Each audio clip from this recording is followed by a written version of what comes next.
Hey everyone, welcome to PC Perspective. Today we're going to take a look at a completely custom system from Digital Storm called the Bolt. An actual case that was designed from the ground up for very specific design to address gamers that wanted a small form factor system that still had capability and performance to hold things like overclocked quad-core processors, full-size graphics cards, that kind of thing. It's a really unique system, has some really good highs, has some interesting lows we're going to talk about here, but let's take a look at the outside as well as the inside. The most notable feature of the Digital Storm Bolt system is obviously the case itself. It's custom designed by them, custom built for them. You're not going to be able to buy this anywhere. It is 3.6 inches wide across, 14 inches tall.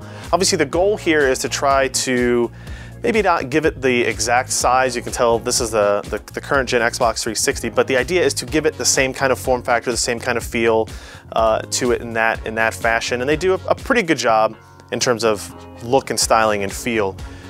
It does have some pretty interesting features to it. I like the kind of the red fin here along the bottom used for stabilization. The front actually has, this is a cutout, laser cutout on the front with the Digital Storm logo is nice. I do think that the optical drive kind of stands out as a sore thumb there. I kind of wish maybe they'd offered a model that didn't have an optical bay and instead had like an external one that you could just plug into the back when you actually needed it, because I don't think it will be that often. Power and reset buttons are up top here.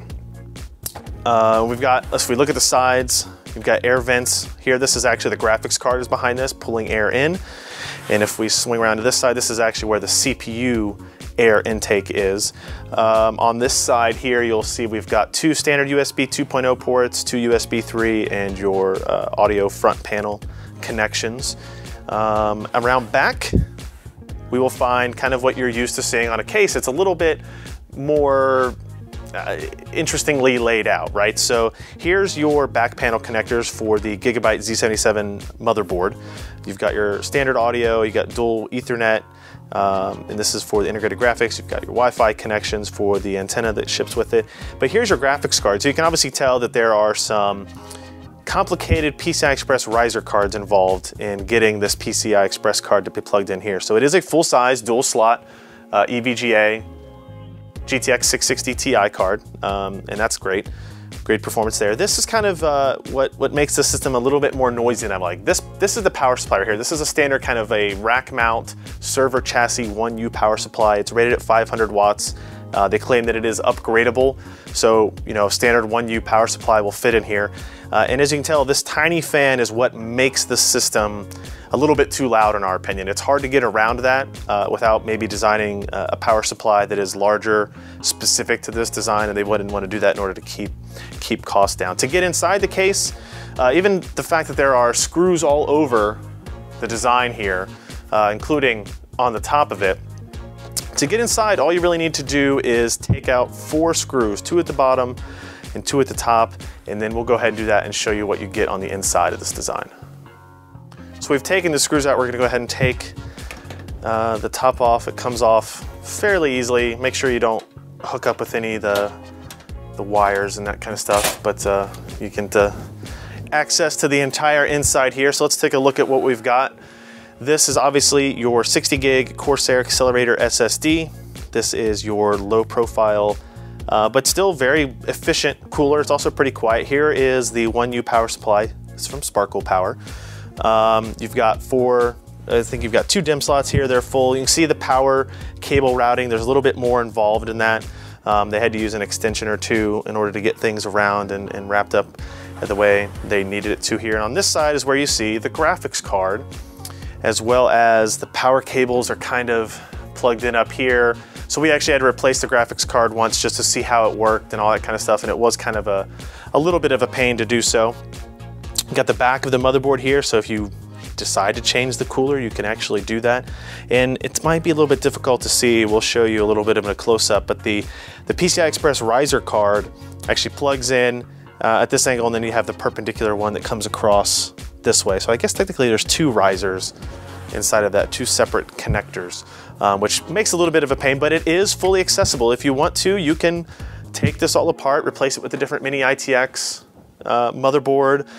You have room for another full-size, or I'm sorry, another 2.5-inch SSD, or a 2.5-inch hard drive if you want. So there is room for 3 total drives, 2 2.5 and 1 3.5. But otherwise, I mean, you're obviously not going to have any other expansion options. No more PCI Express ports are open or anything like that.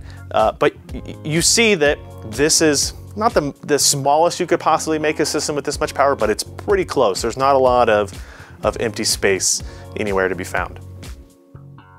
In terms of performance, the configuration of the Digital Storm Bolt that we had performed as you would kind of expect, right? So it had a quad-core 3570K Ivy Bridge processor clocked at 4.2 gigahertz, so our CPU benchmarks were really impressive. And then it has a GeForce GTX 660 Ti in there, so you're gonna be able to play pretty much any game available today at least 1080p resolution with mostly maximized settings. We ran some tests on Metro 2033, Battlefield 3, and 3D Mark, of course, and they all came back with pretty impressive results. When we talk about these pre-built systems, we always have to consider the pricing. It starts at as low as $999 from Digital Storm, but that includes a Core i3-2100 processor and a GeForce GTX 650 Ti card, right? So as you step up these different levels, you're gonna get higher end components. Our level was level 3 is what they're calling it. It has a 3570K. It was overclocked to 4.2 gigahertz. We have a GTX 660 Ti, 2 gigabyte card in there as well. 60 gig SSD as a cache, as well as a 1 terabyte hard drive. So you get a little bit of a performance advantage, but not a full SSD install, if you will. Priced at $1,599 is kind of the retail price of the one we had. Comparing that to something you can build yourself is a little bit more difficult because the chassis is unique. This is not a case you can go buy at Newegg or NCIX or anything like that. If we look at just the component cost, we're talking at about close to $1,200 for the coolers, the power supply, the processor, graphics card, all that kind of stuff. And when you take into account, the custom designed case, if you can go anywhere from $100 to $200 depending on how much you put on the actual build quality of the case, which then $1,599, you're paying a little bit more for the warranty, for the installation, for the setup and that kind of thing. It's not an unreasonable price. It's not a steal. If you're one of those people that likes to build stuff yourself, you're still gonna be able to do so for less money. But in terms of pricing, they're not really out of range where they should be. So overall, my impressions of the Digital Storm Bolt are pretty good. The performance is great. The fact that you can have this size of a chassis and still overclock it and get great quality gaming performance out of it. You get a full-size card in it. You can upgrade components down the road if you want. It is great, but there's some catches here as well. It's noisy. There's no way to get around it. It's a little bit too loud for what we would like to see, and that's mostly due to the 1U power supply that they were forced to use in order to fit inside this size of a case. And also, even though it is upgradable, getting inside the system and working in it is obviously going to be very, very difficult. It's not like building something inside your standard ATX case. So there are some highs and there are some lows. If you're interested in a small form factor gaming PC, this is definitely one you can check out from Digital Storm. I'm Ryan Trout for PC Perspective. Thanks for watching.